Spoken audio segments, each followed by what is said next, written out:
द्वारका भगवान श्री कृष्ण की वो भव्य नगरी, जहां कण कण में सिर्फ और सिर्फ कृष्ण नाम गूंजता है।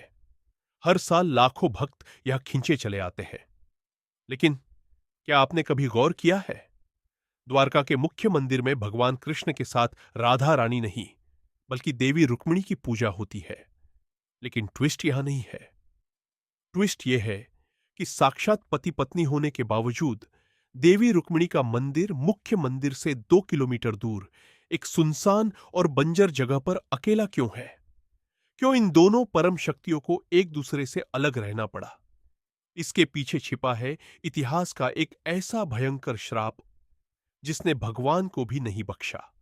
आज के इस वीडियो में हम इतिहास के पन्नों को पलटेंगे और जानेंगे इस जुदाई की पूरी और असली कहानी।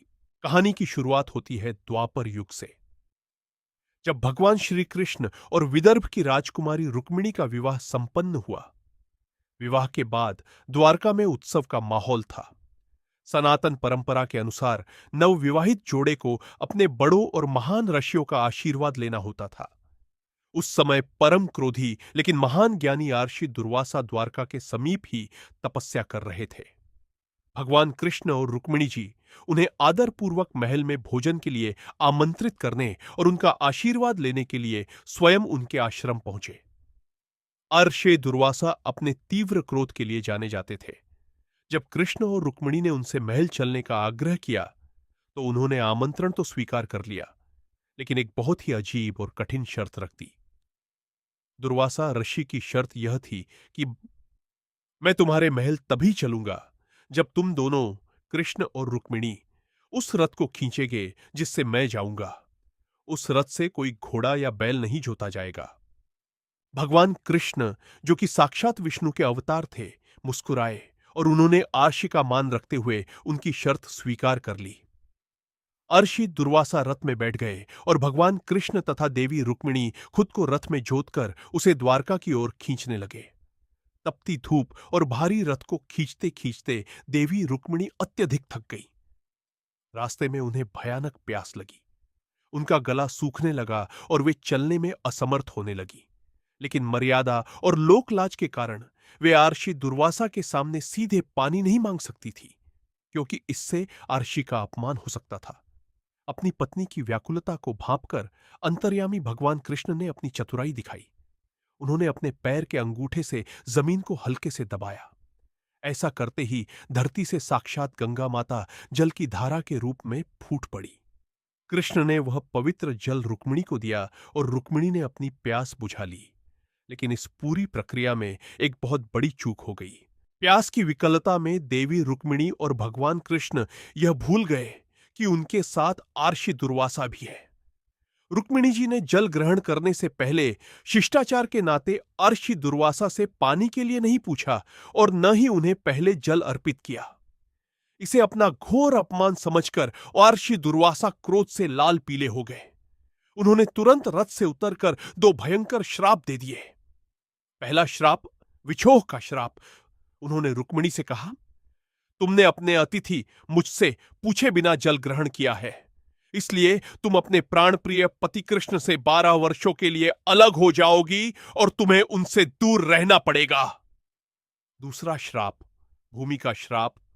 उन्होंने उस पूरे क्षेत्र द्वारका को श्राप दिया कि यहां का भूमिगत जल हमेशा खारा रहेगा और यहां कभी हरियाली नहीं होगी। लोग पानी के लिए तरसेंगे। इसी श्राप के कारण देवी रुक्मिणी को 12 वर्षों तक उस स्थान पर अकेले रहना पड़ा और भगवान कृष्ण की आराधना करनी पड़ी। यही कारण है कि आज भी मुख्य द्वारकाधीश मंदिर, जहां कृष्ण विराजमान है, से दूर रुक्मिणी जी का मंदिर अलग बना हुआ है। जलदान की परंपरा। आज भी द्वारका की वह भूमि बंजर जैसी ही है और वहां पीने का पानी बहुत कीमती है। रुक्मिणी मंदिर में आने वाले श्रद्धालुओं को जलदान, पानी का दान करने के लिए प्रेरित किया जाता है। माना जाता है कि यहां पानी का दान करने से पूर्वजों को तृप्ति मिलती है। अगर आपको सनातन इतिहास की यह अनसुनी कहानी पसंद आई हो तो वीडियो को लाइक करें, अपने दोस्तों के साथ शेयर करें और कमेंट में जय श्री कृष्णा लिखना न भूलें। ऐसी ही और रहस्यमयी कहानियों के लिए चैनल को अभी सब्सक्राइब करें। मिलते हैं अगले वीडियो में। जय श्री कृष्णा।